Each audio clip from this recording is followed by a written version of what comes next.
Raġel ta' 46 sena residenti San Pawl il-Baħar il-ħamis filgħodu instab mejjed fi triq il-Qawra fil-Qawra. Sorsi ta' Net News qalu li r-raġel kien għadu kif wettaq serqa minn ħanut u nstab mejjed f'semi basement ta' blokk appartamenti. Din l-aħbar tkun ikkonfermata fi stqarrija ftit tal-mumenti wara li ħarġet din l-istorja.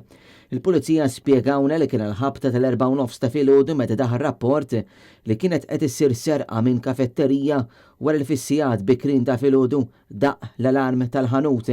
Fil-post il-pulizija sabu l-bib tal-kafetterija żgassat u mkisser. Sabu wkoll ammont kbir ta' demm mal-art, mal-imwejjed u anki mas-siġġijiet. Apparti minn hekk sabu wkoll passi ta' demm fit-triq li sa sigħat wara kienu għadhom evidenti kif jiġdu dawn l-istess filmati.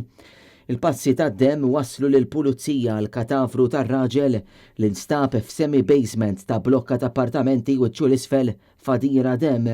Bil-każ ġiet informata l-Maġistrat tal-Assa Lara Franco li fetħet inkjesta fil-waqt il-pulizija għaddejja bl-investigazzjonijiet fuq dan il-każ. Dan huwa t-tieni każ li fih il-Pulizija ta' San Pawl il-Baħar f'temp ta' ftit ġranet kienu msejħa biex jinvestigaw delitt. Ftit tal-jiem ilu f'San Pawl il-Baħar mit anzjan ta' 60 sena wara li kien involut f'argument fi stabiliment fi triq turisti.